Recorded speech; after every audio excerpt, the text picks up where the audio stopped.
Ready. Hello, everybody. I'm Melissa Lobach. I'm the development manager with the American River Conservancy. Thank you all for joining today. We're here to listen, learn, and ask questions about your legacy in connection with ARC, and maybe in similar ways as other people are creating their own legacies with ARC. So let me just start with a few words, and that is conservation, stewardship, and education. Those are the core of ARC's values and really the pillars of the mission of the Conservancy. And it's not just what ARC stands for, of course, it's what ARC does, and it's the results of the work that ARC performs. So when I think about ARC's values, I realize that these are actually my own values and that they reflect the values of our strongest supporters. Many of you are actually all of you on this call are some of our strongest supporters. Caring for the environment surrounding us is something that we all deeply honor and respect, and it's something we all have in common. We're truly nature lovers. We're the dyed-in-the-wool tree huggers of the modern age, and we give now with the hope and optimism that the future generations beyond us will survive whatever comes next. So what higher calling, I wonder, can there be than to bank on the future by giving all that we can during our lifetimes? And what better way to share your resources of time, energy, and wealth than to literally give it to the world around you so that others in the future will benefit? More of the same would certainly change the world that we live in today. But many people don't know that studies have shown that more than half of Americans don't have any kind of an estate plan. And that can be a very stressful result for family members who are left to sort out estates while grieving for their loved ones. I've been through it myself. And especially during COVID, people are becoming more sharply aware of their own mortality and the fragility of life. So I think more folks are creating and changing their estate plans. So that's a move in a positive direction. So we also thought that now was a good time to have a program inviting members to consider planning giving the ARC beyond their lifetimes. And we're recording this program, so maybe others will be listening to this in the future. Today, we're joined by a few people who are going to help us explore this topic.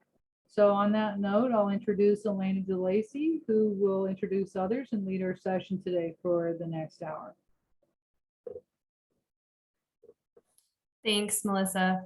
I'm going to, so I think all of you know who I am, but I'll introduce myself nonetheless. So I'm Elena Delacey. I'm the Executive Director of American River Conservancy. I have been in that role, I've served in that role now for since the beginning of 2019, so it'll be 3 years pretty soon. But I've been with the organization since 2003, and I've served in several different roles, stewardship director previously, but also stewardship project manager, and among other things. But I want to share with you my stories of legacy giving from members. So I'm going to share some vignettes from members who've shared with me. But first, let me introduce Bill Altavilla and Christine Reig. So I'm going to start with Christine. Christine joined Cap Trust in 2021 from Pacific Investment Consultants as an independent which is an independent advisory firm. And she was a founding partner, owner, and senior financial advisor at Pacific Investment Consultants. She has more than 3 decades of professional experience and credentials within the wealth management industry, and her passion lies in helping people realize their dreams and planning for a future that is well lived. Prior to joining Pacific Investment Consultants, Chris was an executive vice president of advisory services for Select Advisors. She also spent more than 20 years in banking, specializing in personal and business financial planning. She graduated with a Bachelor of Arts degree in business from the University of San Francisco and earned a graduate degree in banking from the University of Washington. Thanks for joining us, Chris. And then Bill. Bill joined CapTrust also in 2021 from Pacific Investment Consultants, where he was a partner and wealth management advisor. Bill has over 30 years of experience and specializes in providing business and investment planning to corporate retirement plans, foundations, and high net worth individuals. Prior to Pacific Investment Consultants, Bill was president of Green Oak Wealth Management, where he managed and administered Charitable Remainder Trust and charitable gift annuity programs. He's involved in the community by volunteering as a board member of the Sacramento Society for the Prevention of Cruelty to Animals.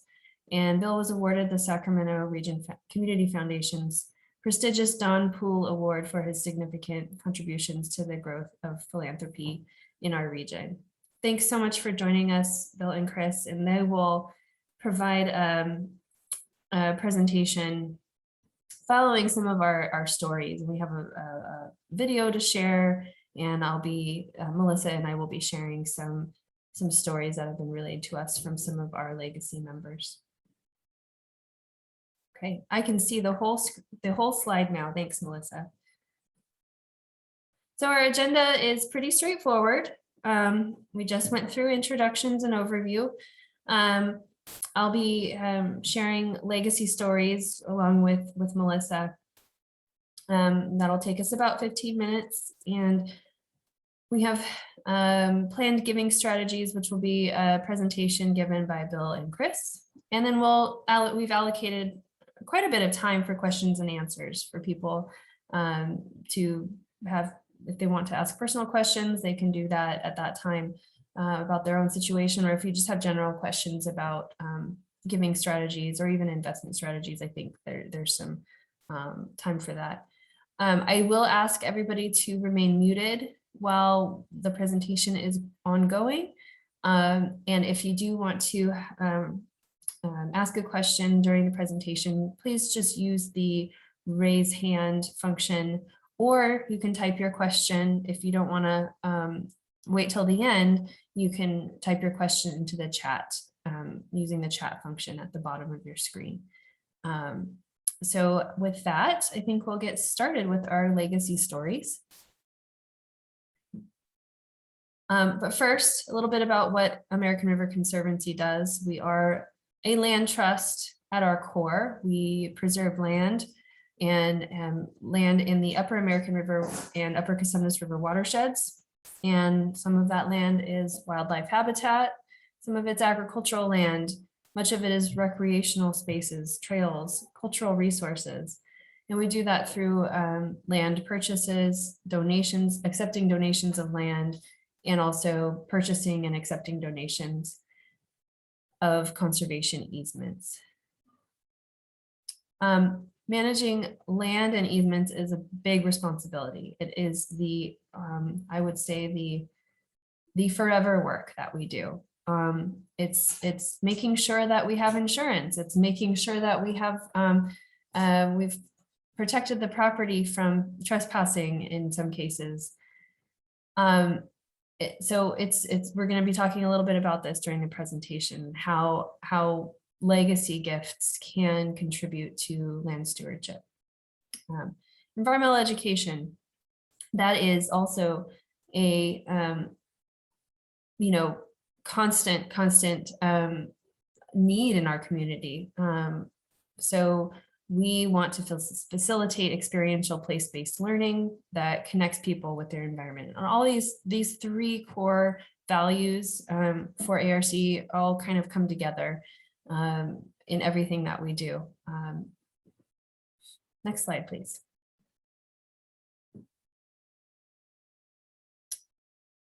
So legacy giving can really be defined by basically it's the process of making a plan for charitable giving. It can be during the donor's life, or they can make a bequest. That's part of their financial or estate plan. It can be outright gifts of assets during their lifespan. So these gifts often have tax deductions, and some of them can have financial benefit on top of tax deductions. But really what we think about legacy giving, we think about planned gifts that make use of legal and tax strategies that may require donors to turn to professionals for assistance on how to make those happen. Okay, next slide. So American River Conservancy's legacy circle includes self-identified American River Conservancy supporters who value long-term results of conservation, who understand that conservation resources and stewardship resources are necessary forever, and who give generously of their resources, time, and talents during their lifetimes, and who also plan to give assets after their lifetimes. And they enjoy benefits. So invitations to events, invitations to special hikes, tours, things like that. So next slide. Excuse me. So we have a couple of testimonies, and I think, Melissa, you are going to read these testimonies. Is that right? Oh. Sorry, my screen was slow to respond. Yeah, I've got a couple here, and these are statements that folks who have decided to leave us something in their estate plans have shared with us, and there's just a couple of them, but I'll go ahead and read them. They're both anonymous. So the first one is, seeing is believing. I was told by the first ARC executive director that his first public presentation upon starting at ARC in the 1980s was my invitation for him to be the speaker at an annual dinner for a local nonprofit. That was the local Maidu chapter of the Sierra Club. That was nearly 40 years ago. I watched the many land purchases and BLM transfers over those years. One of the examples, we can now walk along the South Fork American from Highway 49 in Coloma to Salmon Falls Road because of the efforts of ARC. Now I've arranged to donate land along the Cosumnes River to ARC because I've watched ARC's excellence. Can everybody hear me okay? Yes, thank you. Okay, so that was first one. Here's the second one. I discovered ARC and its mission through Wakamatsu Farm, where I've been a volunteer for many years. I feel it's been a privilege to be affiliated with such a beautiful, natural, and historic property, and I truly shudder to think what may have become of that place if the Conservancy had not literally stepped up to save the farm. But Wakamatsu Farm is only 272 of the Conservancy's acreage, which now includes many thousands of acres. Of course, taking care of that much property in perpetuity means taking care of the Conservancy long after my own lifetime. Over the years, my own awareness about nature and the environment and conservation has grown in many ways because of my connection to ARC. And to be honest, as I've grown older and more cynical, I find myself mostly giving up on our vastly overgrown population of people, but I will never give up on nature. So the Conservancy's mission perfectly matches my own personal values for the environment and all the people in this world. My family and I have gained so much from ARC in my lifetime because I deeply care about the future of this planet. Naming ARC in my will is the best way I can imagine to give back a little for the many years of benefits the Conservancy has given to me and our community.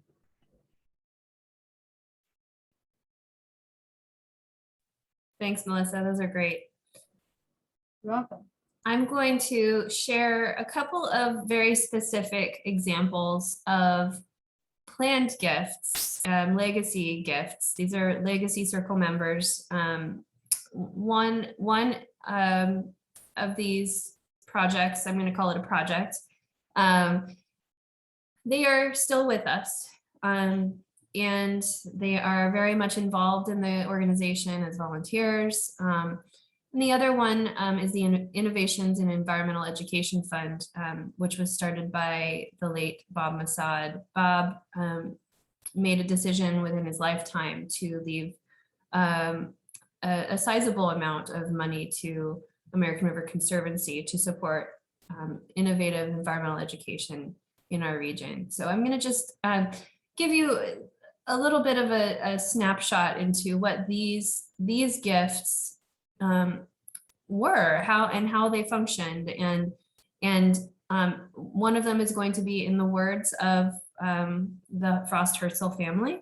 So I'm going to, unfortunately, they couldn't be with us tonight on the call, but I think the next best thing is just going to be reading their words as I show you some photographs of the property. So the first photograph here is a picture probably taken about, I would say, 15 years ago. That little boy in the picture, Taryn, is now 16 or he's 17 years old now. So this might have been even longer ago than that.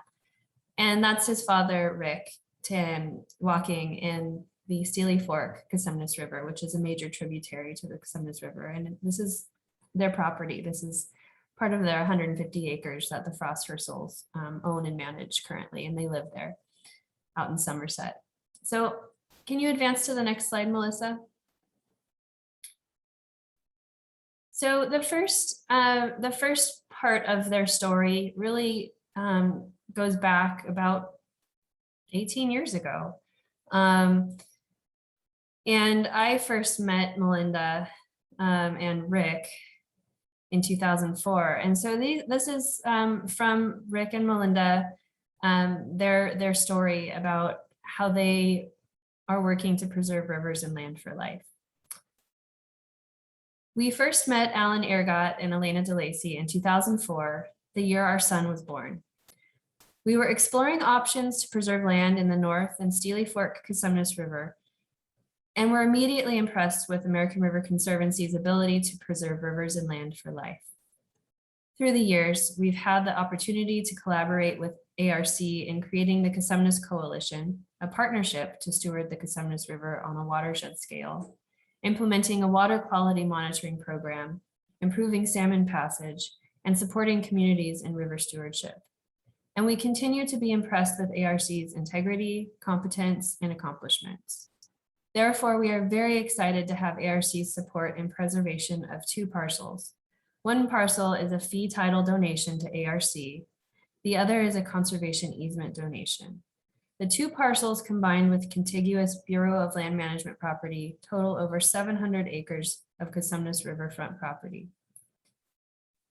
The fee title donation, which is pictured on this slide, realizes a goal of Dwight and David Wells to preserve their land. The brothers have now passed away, and we were carrying out their wishes as trustee for their estate.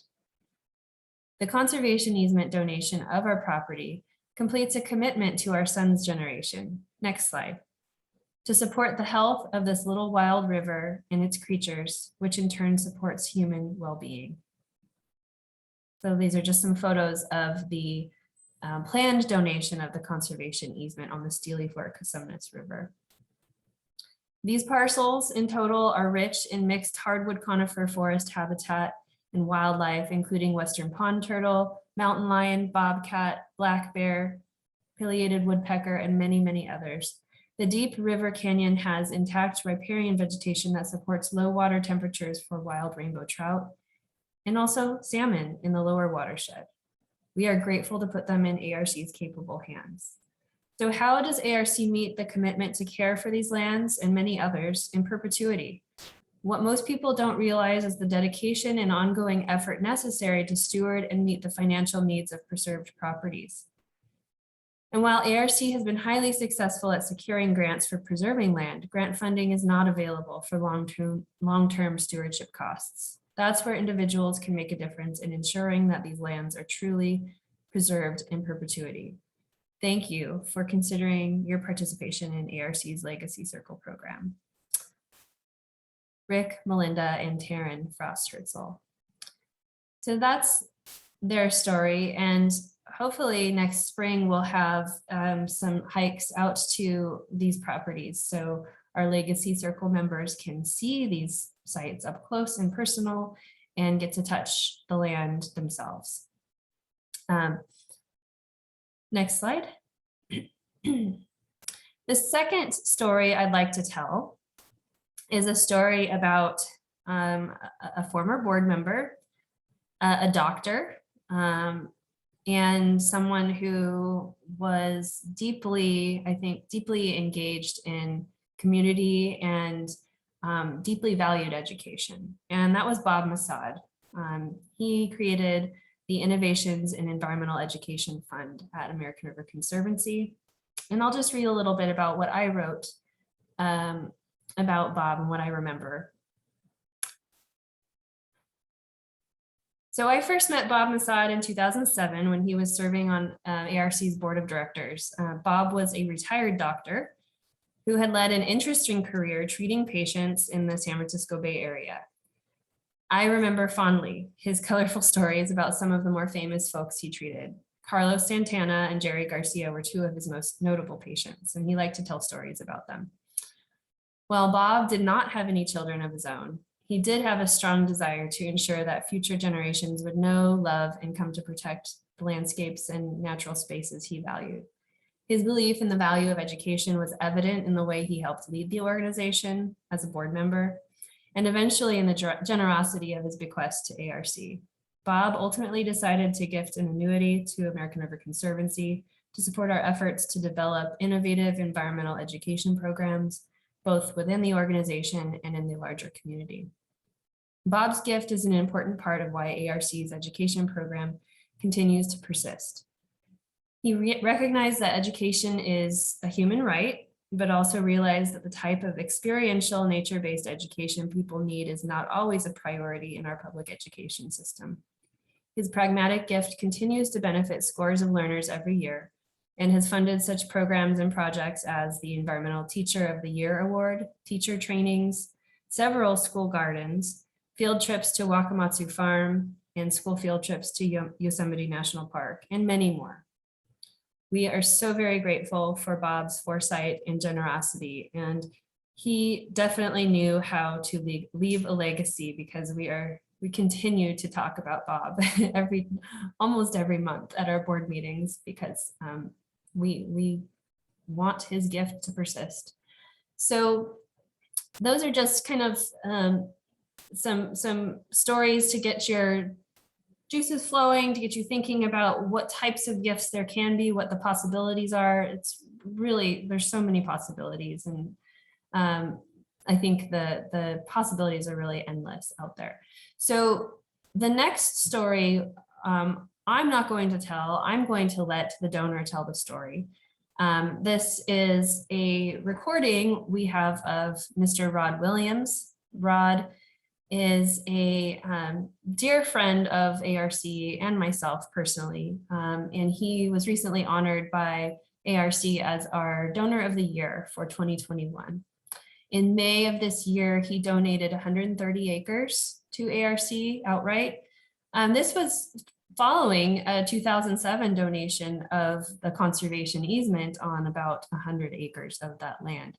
He had already donated the development rights to those acres, and he decided this year that he wanted to donate the property in fee total, but with a reserved life estate. So he still lives on the property, and he will do so until he can no longer do so. And so I will let Rod tell you in his own words why he made this gift. So I'll let you take it away, Melissa.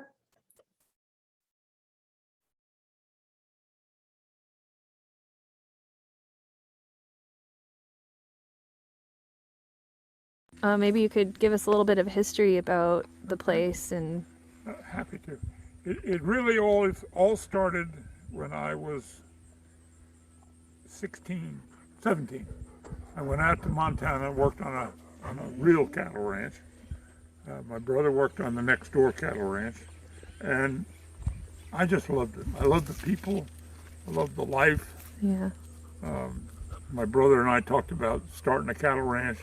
We never did, or we'd be flat broke, but I just liked it. So when I retired, I thought, well, the man who built this house here also built my house in the Bay Area. I came up to visit him. We had 20 acres kind of right here. Can you hear it fine, Elena? And, Recording in progress. I told him, if you ever had to sell that, I Can you wanted hear it it fine, for my Elena? retirement. Well, it turned out he did have to sell it. I bought it. And the intent was just to have a steer or two to put in the freezer. That was in the 1980s, late 80s. Then the property up here, the property line goes right through the middle of that bank, sold, and it was going to be developed. But it was a really bad time for real estate around here, especially big property. That's 110 acres, Yeah. where this was 20. So I contacted ARC and put a conservation easement on it. Yeah. So one more house. That was in 2007, right? Yes. Yeah. So my first permanent occupancy here was in 1990. So I'd had some time with it. Yeah. And I don't remember how I got to know Alan, but I did somehow. And that satisfied me for quite some time. Then I thought, you know, it's still going to get sold, and who knows, somebody doesn't do what we want. I don't have any children. None of my nieces and nephews. We're a very tight family, but they love to come up here, but they don't want to do this. Yeah. You know, they've been recently coming up and cutting my firewood supply. I love that. So I thought, why don't I just donate it to you guys? I'm fortunate. I eat 3 meals a day. I got a roof over my head. I can do some things, traveling and such, that I want to do. And this could stay like it is. Yeah. We're close. Yeah. Yeah. That's why I did it. Yeah. I mean, that's 100%. You, Elena, followed on. I've had a terrific relationship with you. You're solid and you understand what I want. And it was really a no-brainer in many ways. Yeah. I didn't need to sell it to continue to retire. So I did. Yeah. That's that simple. Incredibly fortunate for me to be in that position, and I think fortunate for the community because these ponds and this grass, there's about a mile of fire suppression going this way, Yeah. kind of sort of north and southish. We've got ponds they've been dipped out of many times for fire suppression. Yeah. So that's a benefit to the community.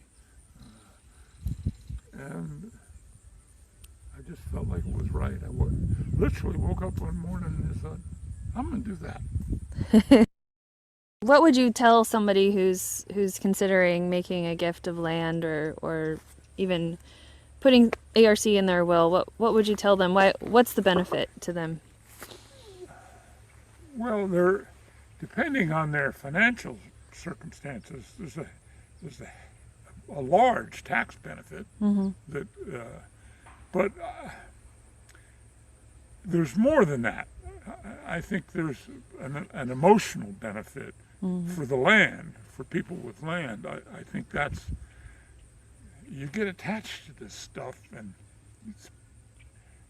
you get some sweat equity, some blood equity out there. It's all there, and I just didn't want that to go away. That was, if it's just in a will, and I don't mean just, that can be very satisfying too. I've done that as well, and it's a matter of, I think, your personal satisfaction that you've had a great life. You need to give a little, give back. If you're in a position like I am, been incredibly fortunate, beyond all belief, give back. More people need to do that, and I think our world would be in a whole hell of a lot better position.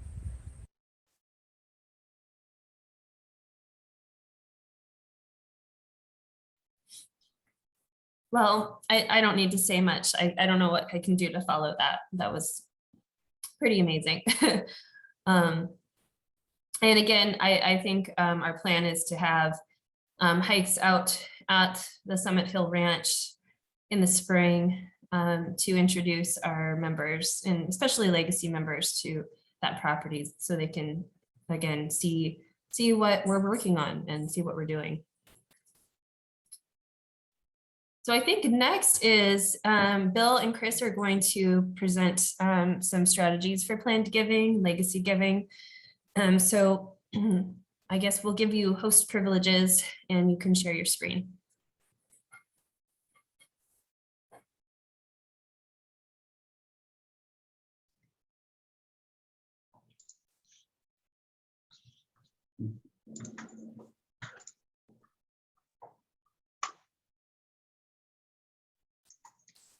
So I'll begin by introducing what we are going to present today.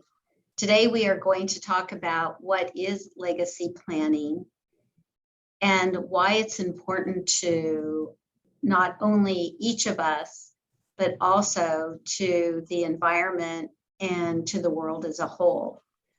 So I was moved by the story of Rod and the other families that did give and were able to experience in their lifetime creating a legacy. So what is legacy and what is legacy planning? So legacy planning is a decision that you make today for a gift of tomorrow. And we use the analogy of post-dated check. You write a check today with the intention that it will be cashed at another time. So it's planning, it's a planned gift. And as I watched the presentation from Rod and Elena's comments and reading about this incredible opportunity that ARC gives us, one thing that came to mind, and I'm a avid hiker, is just, it's one thing to be able to give and hear about giving to the environment, but we live in the most amazing place on this earth where we can actually experience it and go out with our own feet and see the beauty. So that's legacy planning. The next is, why do we build legacy and what is land stewardship? So land stewardship is more than just creating a fund to keep the lights on. And I use the example that in creating an endowment, and let's use an example of an endowment of $1 million. So in time, an endowment is built and we're able to draw just 4% off that $1 million. Every January, ARC now has $40,000 ready to take care of things like repairing fences and roads, keeping equipment and tools ready. There is so much that goes into keeping all of this beautiful land ready for us to enjoy and hike and be safe, and including insurance, the insurance it takes to maintain such a responsibility. So once you have an endowment established, where does the money come from to create an endowment? This chart is an example of charitable giving as a whole in 2020. The red piece, 9%, is bequests. That is legacy planning. I believe a lot of people think that corporations are responsible for big gifts. And here you can see that only 3% of all gifts in 2020 came from corporations. It actually comes from individuals. And what we've learned in the past is it's often small gifts that lead to bequests. Someone who experienced giving to the legacy circle, being a member over a period of time. And as time evolves, you might find not the privilege in being able to create a bequest to be used at a future time.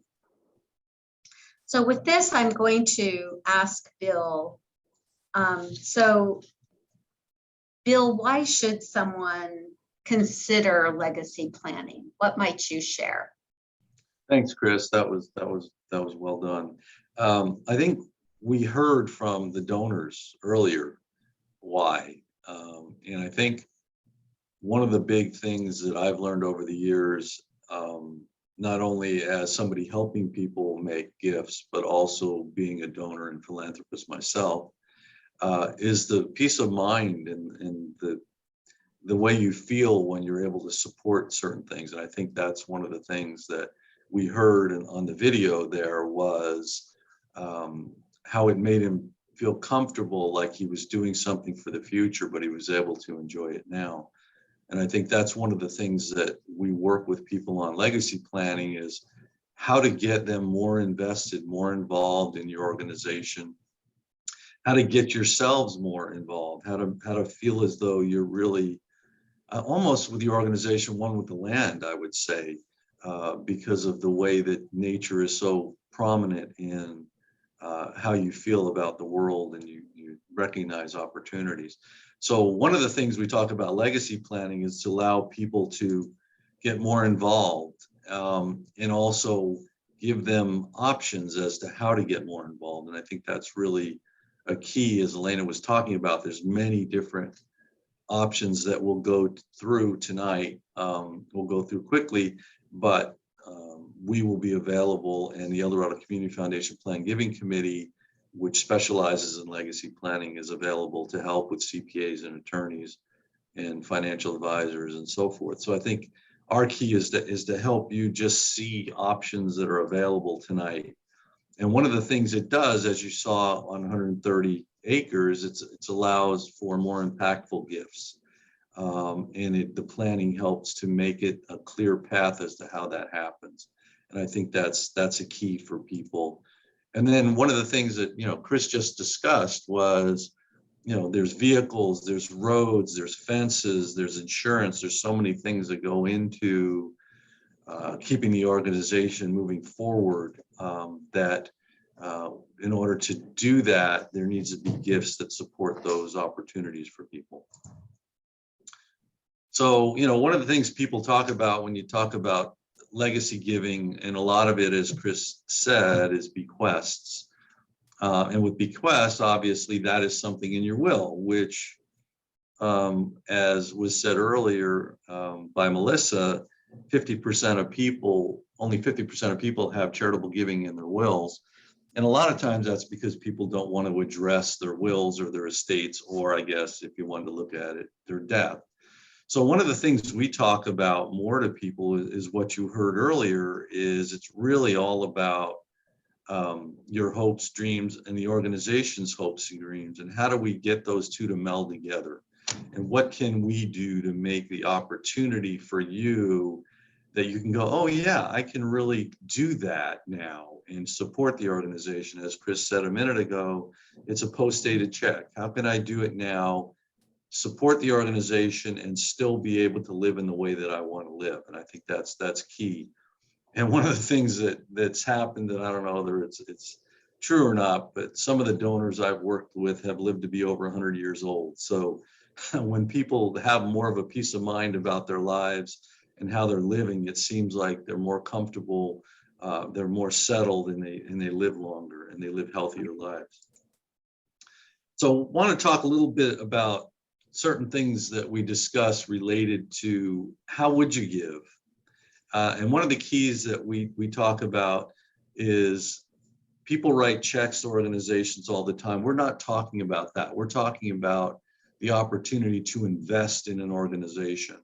There's always the fundraiser and the gala event or the dinner and so forth that we go to, and there's a silent auction or a live auction. And those are all great opportunities to fundraise. But what we're talking about now is gifts that come from people's larger investments that they made over their lifetime. So only 1% of assets in the United States are held in cash. So the discussion on how to make gifts from other areas within people's resources, I think is really key to talk about. Because sometimes people get caught up in the fact that, I have cash flow, I need to make sure that I'm taking care of today's needs, but there are other assets that are available that we can show how you can go ahead and make donations. So basically what we talk about is, if you looked at it and you think about an organization, they live on annual gifts. That's kind of the base of the foundation of the organization. And then what you do is you work with people to talk about legacy planning. You move them up the pyramid to make it so that they can be more invested and involved in the organization. And so when we start talking, these are some of the things we'll get into in a moment. There's a lot of different opportunities that you can invest in the mission. You can look at tax savings, and then you can look at control of assets beyond, and how you can have control over the money and the cash flow out of the investment. So there's a lot of different opportunities, and we'll go into some as we talk about it. One of the big things, and Chris and I are financial advisors, and we work directly with a lot of clients that have a lot of assets or a lot of stocks that have gained in value. And when we work through people with taxable investments, it's difficult for them to want to sell sometimes because they have such large capital gains and they have to pay taxes on those gains. So one of the things that you can do as an individual is you can donate stock directly to the organization. You do not pay the capital gains tax, but you get the full fair market value of the gift as a write-off. So let's look at it this way. So if a donor gives cash and they're in the 37% tax bracket, they get a 37% deduction, right? If they donate a stock and the stock has a cost basis of $10,000 and now it's worth $100,000, they not only get the $37,000 in tax deduction, but they also save $21,000 because they did not have to pay capital gains tax on that. Now, if you have the cash to replace that, you can go ahead and rebuy that stock and you would be increasing your cost basis. So you would be in a situation where you made a great donation, you got a tax deduction, you avoided capital gains, and you were able to own that stock again. So rather than giving the $100,000 in cash, why not give the stock and then rebuy the cash later and rebuy the stock later, and then you'd have your cost basis increased. Some of the other things we talk to people about is, as Chris discussed earlier, is the bequest. So, right now you have people that don't have the ability to give up an asset during their lifetime. And a lot of times we see bequests by people, as Chris stated, that are long-time donors that maybe give small cash gifts over their lifetime, but they want to get more involved with the organization. How do they do that? Well, they can leave the charity in their will, and that way they can live on the assets during their lifetime. And one of the benefits from the donor's side of this discussion is that it's also a revocable gift. So you're able to change things over time if you need to. And the other opportunity is, I'm sure Elena and Melissa can talk to you about, is you can direct it towards different programs within the organization through your will. So I think that's key too. And so why do people give to charities through bequests? And obviously we talked about this, and you've heard it in all the discussions and testimonials we just heard. It's to support the charity. So the reality is, estate planning, we're going to talk a lot about taxes. We're going to talk about how you might structure income streams and so forth. But the reality is it's a philanthropic endeavor for you. And so that's the key. And that's why the first part of this program was so important, is that that's really why you're even on this call today, is to support the organization. And how do you find out about it? Well, you find out about it through the charity. You might read about it. You might look at the Wall Street Journal. You might look at other investment programs, or talk to other charities. You might have a university you went to, and so forth. But a lot of times people really hear about how to do planned gifts, legacy planning via their nonprofits. So with a bequest, there's a number of different ways to do it. You can do a specified dollar amount to the charity, which we saw a lot of people do that until we had some financial uproar back in 2008 and 9. People decided, well, maybe the fixed dollar amount is a little bit risky for me, so I'd rather do a percentage of my estate, and that would be the second option. And then the next one would be contingent. So if somebody, one of my beneficiaries of my estate passes away, then the charity would get what's left. And then residuary, which is basically saying, after I take care of all these different bequests to individuals, the remainder will go to the American River Conservancy. So there's a lot of different options within the bequest itself. The other one that we talked quite a bit about, and we also had a discussion about it in a minute ago by one of the other donors and to the organization, is a life estate, where basically you can go ahead and donate a farm or a house, but live in it for your lifetime. And so that gives you the feeling, the peace of mind that you've taken care of something ahead of time. It's removed from the estate of the individual. There's a charitable deduction involved with that. All the donor deeds the home over, the residual value of the home on the deed over to the nonprofit, to ARC. The donor still is responsible for all the maintenance, insurance, taxes, and so forth. They receive a tax deduction, and then there's a future gift to the organization. And here's some just basic ideas on what some of the tax deductions are. So there's some substantial relief from a tax standpoint. And you can use these tax deductions over the current year and the next 5 if you cannot use it all in the given year. So there's some ability to really benefit currently for a gift, as we said earlier, that is a future gift to the organization. The other one that we run into quite a bit is life insurance policies. We have people who have a life insurance policy with a cash value, but the policy cash value is almost the same as the value of the death benefit. And as people get older, the tendency is that they don't necessarily need that death benefit because their other assets have grown. There's no replacement of income that's required anymore. And a lot of times what happens is people donate the life insurance policy and just write it over to the organization. The organization becomes the owner beneficiary. The donor can actually continue to make the premium payments if they like, and if they do, it is taxable. It's taxable deductible because it's for the use of charity. So you're able to do that, and then American River Conservancy either can go ahead and cash in the policy for the cash value or hold on to it for the death benefit, depending upon the situation. The other one that's really big, and Chris and I as financial advisors run into this quite often, is Ira Beneficiary Designation. So, the IRA is more and more people, almost everybody we work with has an IRA, almost everybody I know has an IRA. And basically it's the most toxic of assets in your estate because it's fully income taxable to your heirs. So this might be one asset that we want to talk to people about, being able to just retain the ownership of the IRA, take the income out of the IRA, but then have the remainder beneficiary out of the IRA, some percentage of it be the organization. So that's another way of, going ahead today and have a post-dated check to the organization. And a lot of times people have quite large IRAs and they can just percentage it to their heirs versus American River Conservancy. The other one that we see quite a bit is the Charitable Ira Rollover, and this is for people 70 and a half and older.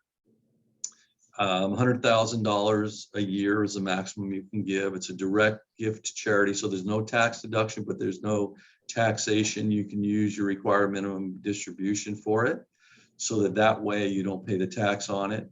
And one of the things we've run into with donors, as they get older, they tend to not have as much in tax write-offs. So if they're a married couple, the $24,000 standard deduction, if they make it small charitable gift, is not enough to get the benefit of the charitable gift over and above the standard deduction. So if you do an IRA charitable rollover, basically you don't have to take the required distribution, so it really lowers your income. So you really do get the benefit of the tax deduction, even though you don't qualify, quote unquote, for a tax deduction from the gift. The last one that we talk about is potentially some real estate that you might have, or some other investment strategies that you might have that have a large capital gain, and the goal would be you don't want to sell the property, just as we talked earlier about stock, but you could go ahead and fund a trust that pays you an income stream for your lifetime, get an immediate tax deduction for it, and then upon your passing or a term of years, the asset in the trust would go to American River Conservancy. So I think that's another opportunity to really look at, and this is a little more sophisticated in that it requires an annual tax return, but you do get annual income that can grow over time based upon the income, the growth of the asset in the trust. So that's a benefit there. So the asset's basically transferred to the trust. It's liquidated. There's no capital gains tax paid. You can receive income, or you can have the income go to others for a term of years. No, as I said, an income tax deduction, and you avoid capital gains tax. So if we were to look at it real quickly, you have $1 million asset. It has a $1 million gain in it. And so you're going to pay quite a bit of tax on that. If you put it in the charitable trust, instead of having $722,000 to invest, you have the full $1 million. So you'll get the income off of the full $1 million, not after taxes $722. So I think it's key to recognize there's an opportunity there for that. And then here's some deductions based upon that $1 million gift, based on different ages and so forth. So with $1 million gift, if you're in your 70s, half of the gift you will get, if you're an individual, you can get in the tax deduction, as well as receive an income for life. So I think that's really an opportunity that, and we can run illustrations for individuals to see if it makes sense for them to do that. So now I'm going to go ahead and turn it over to Chris to talk about, kind of summarize everything that we just discussed. Yeah, so some of the key things to keep in mind is that you're joining an important organization, ARC, and what it stands for, and matching your values. And as Rod shared in his conversation with Elena, he felt comfortable and confident with his gift because he knew the organization. He had spent time with the organization as a member and getting to know them. And I think that's really important when we talk about where we give and how we give. And also, one of the things that we did discuss is the options. And there are so many options, it can be overwhelming. But what I want to point out is that it doesn't have to be 130 acres. It can be some of the other options, like changing a portion of your IRA and who the beneficiary might be to go to ARC or your favorite charity. I also know clients who purchased an insurance policy in case something happened to them to pay off their mortgage, but their home's been paid off for many years and they still have this insurance policy. What a difference it could make in naming the beneficiary of that insurance policy, as Bill mentioned, to ARC. The stock, as an example, it could be a $5,000 gift of stock. And also it really is growing where more and more of our clients are asking us to make a transfer of their required minimum distributions to a charity of their choice. So there's so many ways to give. And I know that it can be overwhelming. What I want to make sure you know is that all of us, Melissa, Elena, Bill Altavilla, Chris Reed, we're all here to support you and your questions. I might mention that Bill and I are also members of the planned giving committee of the El Dorado Community Foundation. And through the El Dorado Community Foundation, we are able to help you with planning, answering questions, do what ifs for you. We have the software to do that. And it would be our privilege to work with you and answer some of your questions. So thank you for that. And Bill, I'll let you close the evening. Well, this portion, and then it goes to Elena. Yeah, so basically, we want to talk about keywords and we want to endow, as we talked about, the organization, make sure it's here for the future. We want you to think about your legacy and how you can benefit both emotionally and the organization and the world as to creating a legacy.